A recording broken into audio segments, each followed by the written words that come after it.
안녕하세요. 네, 대표님 안녕하세요. 네, 오래간만이죠?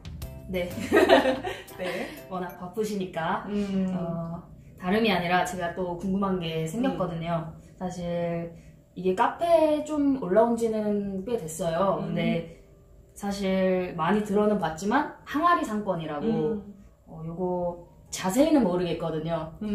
알려주실 수 있나요? 네, 그러면요.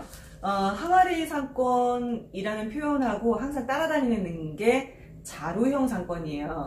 자, 근데 항아리가 어떻게 생겼죠?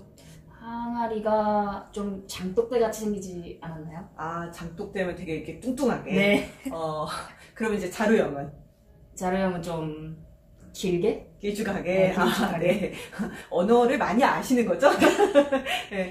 지금 제가 왜 물어봤냐면, 네. 그 자루형이던 항아리 상권이던 위에가 이렇게 움푹하고요. 밑으로 갈수록 이렇게 똥똥하네. 알죠? 도자기. 도자기.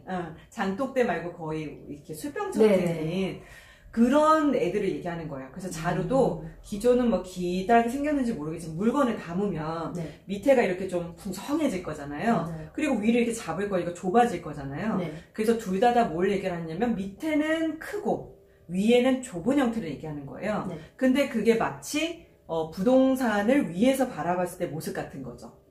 그래서 어떤 마을이 있거나 어떤 도시가 있는데 거기에 교통편이 그닥 좋지 않은 거예요. 그래서 빠져나갈 수 있는 입구나 이런 게 한정되어 있는 곳. 아마 그 어디서 보신 거죠? 카페에서? 카페에 뭐 글도 올라왔지만요. 상가 분야? 그렇죠. 네, 이제 상가 쪽에 관심 있는 분 글을 받고 이제 뉴스에서 봤더니 김포 한강 쪽에 장기동이었던 것 같아요. 거기서 이제 뭐 5억 얼마에 매매한다. 네. 자, 그래서 지금 김포도 결과적으로 지하철이 들어가는 곳이에요? 아직 안 들어가지 않았나요? 그쵸. 공사 중이고 이제 막 완공이 될 예정이죠. 네. 자, 그러니 지하철이 없으니까 대부분 어떻게 하겠어요? 차로 이동을 하거나 뭐 버스를 타시거나 그러지 않겠어요? 네. 그런데 내가 뭘 밥을 먹으러 갈 거야, 학원을 다닐 거야, 뭐 혹은 내가 쇼핑을 갈 거야 라고 했을 때 굳이 이제 막 옆에 동네를 막 다닐 필요는 없는 거잖아요. 그렇죠. 네. 그래서 뭐 간단하게 밥 먹거나 할 때는 다 그 동네에서 먹겠죠. 네. 그래서 사람들이 굳이 이동하려고 하지 않아요. 그러니까 지하철이 대체로 없는 곳에 상가들이 분양을 할 때 그런 표현들을 많이 쓸 거예요.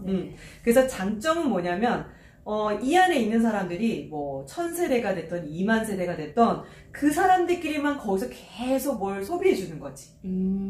그러면 어떻겠어요? 상가가 거기만 이용할 것 같은데. 그러면은 매출이 나쁘지 않겠죠. 네. 그래서 항상 따라다니는 단어가 자루형 상권입니다 라고 되어 있고 밑에 안정적 수익이라고 표현이 항상 써 있을 거예요. 네. 그래서 뭐 안정적으로 월세가 나오기 때문에 투자하셔도 되게 좋고 뭐 이런 식의 표현을 쓸 거예요. 네. 그게 바로 그 이유예요. 대신 그 말이 다 맞느냐? 달리 얘기해보면 예를 들어 외부에 있는 사람들이 그곳으로 오기가 쉬울까요? 쉽진 않을 것 같아요. 차 있는 사람만 가지 않을까요? 거기에 뭔가 대단히 막 정말 유명한 빵집이 있어. 뭐 이게 아닌 이상은 쉽게 오기는 어려울 거란 말이에요. 자, 그러다 보니까 이 안정적이라고 하는 단어가 항상 들어갔을 때는 우리가 주식도 마찬가지잖아요. 안정적인 주식이야 라고 하면 수익이 크지 않죠. 네. 그런데 리스크, 정말 떨어질지 내릴지 모르는 변동성이 큰 애긴 하지만 항상 또 그런 물건들은 오를 수도 있어서 우리가 리스크는 크지만 수익이 커요 라고 얘기를 하잖아요. 네. 얘네들도 그럼 딱 뭘까요? 안정적이라는 얘기는 수익이 급격하게 늘기는 어렵다는 얘기예요. 그러니까 월세가 예를 들어서 5억이고 뭐 한 5% 정도에 책정이 돼서 뭐 월세가 한 120이든 150이 나온다라고 가정을 하면 그 월세가 따박따박 망하지 않고 들어오겠지만 갑자기 어느 날 200이 되기는 어렵다는 거죠, 월세가. 왜냐하면 임차인 입장에서는 고객이 사방에서 몰려들어와야 장사가 잘 되네 하고 느낄 거고, 또 그걸 잘 되는 걸 보면서 주인이 이 정도면 월세를 더 내고도 남겠군, 올려도 되겠군 이라고 해서 또 월세를 올릴 거고, 또 그렇게 월세를 많이 받는 상가가 되면 월세 수익이 괜찮은데, 그리고 수익률이 올라가니까 매각가가 커지겠죠. 네. 그러니 내가 상가를 사놓으면 월세가 올라야지만 내가 팔았을 때 매각 차익이 생기는 거거든요. 네. 그런데 여기는 그렇게 많이 오르진 않겠죠. 그럴 것 같아요. 네, 그래서 좋은 표현이기도 하고 달리 얘기하면 크게 매각 차익이 없을 수 있겠구나 라고 하는 말이기도 해요. 그러면 투자 목적으로는 이렇게 매각 차익을 못 보니까 그렇게 좋다고만은 볼 수 없나요? 질문이 어려워. 네. 그러니까 말 그대로 이거 사도 돼요? 이런 의미인 거잖아요. 그렇죠. 그러면 손해가 아닌가요? 라는 거잖아요. 네. 항상 이제 우리가 부동산을 살 때는 내가 보유하는 동안에도 수익이 많았으면 좋겠고, 또 팔아가지고 돈도 많이 벌었으면 좋겠는데, 네. 그거 두 개 중에 하나가 조금 덜한 거네요? 자, 그러니 사면 별로겠네요? 라는 표현으로 물어보는 것 같아요. 네. 원래는 그게 맞기는 한데요. 워낙에 이제 반대로 아까 항아리 상권이 교통편이 편하지 않아서 그 지역에 있는 사람들만 모여있는 상권이라고 한다면, 그런 상가라면, 반대 상가는 뭘까요? 역세권에 들어가 있는 상가가 되겠죠. 그럼 걔네들은 분양가가 어떨까요? 높을 것 같은데. 그렇지 않을까요? 역을 하나만 지나가도 제법 비싼데 막 더블 역세권이야, 트리플 역세권이야. 그래서 뭐 하루 유동 인구가 뭐 8만 명 이상이야. 뭐 이러면 분명히 상가를 분양하거나 파는 사람들 입장에서도 굉장히 많은 사람들이 올 것이 예상이 되니까 월세도 높을 거고 그에 맞춰서 분양가도 비쌀 거예요. 자, 그러니 막상 우리가 진입장벽이라고 하죠. 내가 투자를 하고 싶어. 그래서 내가 가진 돈을 가지고 딱 보니까 역세권 들어가기는 쉽지 않을 수도 있는 거죠. 기본적으로 한 12억, 16억 크지 않은 평형들이 네. 자, 그럴 거란 말이에요. 뭐 실평 15평도 안 되는 것들이. 자, 그러면 사실 수 있어요? 아니요. 네, 돈이 있든 없든 생각보다 얘를 신중하게 사야 될 정도로 거래가액이 큰 거잖아요. 그렇죠. 그래서 이제 진입장벽이 높다라고 얘기를 하는 건데, 아무래도 100명의 사람이 있다고 한다면 한 10명밖에는 살 수 있는 사람이 없겠죠. 자본이 돼야 되니까. 자, 그러면 상가를 사고 싶은 사람은 많단 말이에요. 한 뭐 1억에서 3억 정도를 가지고 나 수익형 부동산 월세 나오는 거, 그리고 내가 한 달 내내 일해서 월급 받는데 그 월급을 내가 일하지 않아도 줄 수 있는 상가였으면 좋겠어, 이건 거잖아요. 네. 자, 그래서 그 돈 가지고 서울이나 어디 이렇게 딱 가면 공인중개사분이 뭐라 그러실 거냐면, 아휴, 그거 가지고 못 삽니다 라고 하실 거예요. 네. 자, 그러면 우리 입장에서는 그런 수익형 부동산들을 찾고 싶은데 안 되시니까 오피스텔로 가버리는 거란 말이에요.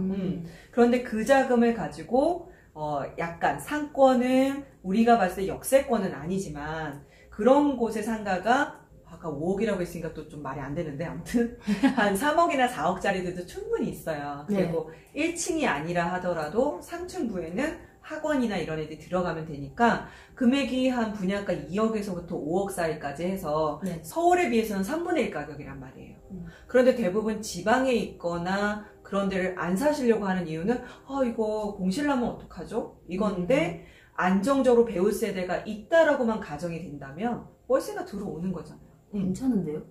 그래서 우리가 둘 다 얻을 수는 없어. 그러니 내 돈을 가지고 내가 제한적일 때는 당연히 살 수 있는 그런 항아리 상권에 있는 애를 사고 내가 점차 돈이 돼서 여유가 돼서 좀 더 자본을 많이 갖고 있을 때는 누가 봐도 괜찮은 상권으로 옮겨오는 거죠. 한 단계씩. 그렇죠. 네, 그래서 굳이 항아리 상권이라고 하는 애들을 너무 나쁘게 볼 것도 없고 역세권에 있는 애라고 해서 너무 좋게 볼 이유도 없는 거예요. 그냥 내 자본을 가지고 어느 것을 살 거냐에 대한 문제다라고 보시는 게 맞을 거예요. 그래서 항아리 상권은 일단 특징, 그러니까 장점과 단점을 이해만 하시면 되는 거죠. 근데 내가 분명히 항아리 상권을 사면서 난 매각 차익을 어마무시하게 볼 거야. 이거를 한 3억에 샀으니까 난 6억에 팔 거야 라고 하면 애초에 투자 방법이 잘못된 거고, 그냥 이게 한 3억 정도인데 월세 한 6%, 7% 뭐 혹은 5%를 받으면서 나중에 팔았을 때 뭐 한 매각 차익 한 20%든 한 몇 천이라도 올랐으면 좋겠어 라고 마음을 먹고 사시는 거라면 해볼 만한 거죠. 그래서 그렇게 상품을 좀 이해하시면 좋을 것 같아요. 네. 그러면 새 거라서 5억이라고 뭐 그렇게 나올 수도 있지만 네. 경매로 살 수도 있잖아요, 사실. 그렇죠. 그래서 저는 경매를 또 배우고 있으니까 그러면 이런 항아리 상권에 지방도 괜찮아요. 네. 네, 그 말이 듣고 싶으신 거죠? 네. 해도 되나요? 네. 네.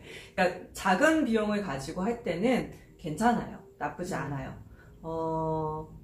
저도 그래서 가끔씩 지방을 가요. 네. 뭐 지방이라고 하면 좀 이상하게 들리실 수는 있는데 이제 예를 들어 뭐 충주, 전주, 광주, 뭐 대전, 뭐 이런 도시들이 다 있고 일자리가 있고 그곳에 또 사람들이 안 사는 건 아니란 말이에요.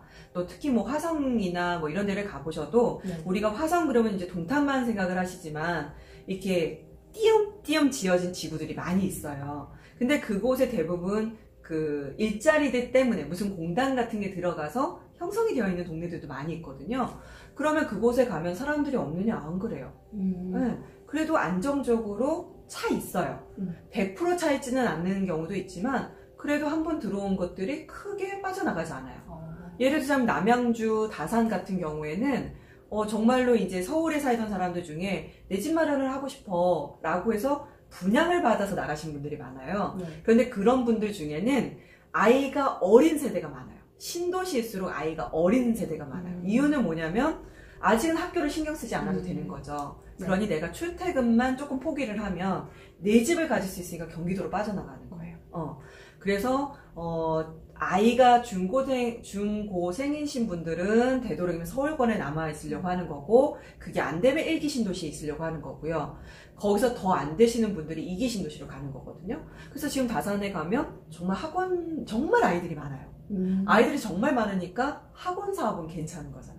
네. 그래서 학원은 어디로 들어갈까요? 뭐 2층, 3층, 상층부로 들어가겠죠. 그러니 상층부가 뭐 나쁘다라고만 얘기를 할 수는 없는 거예요.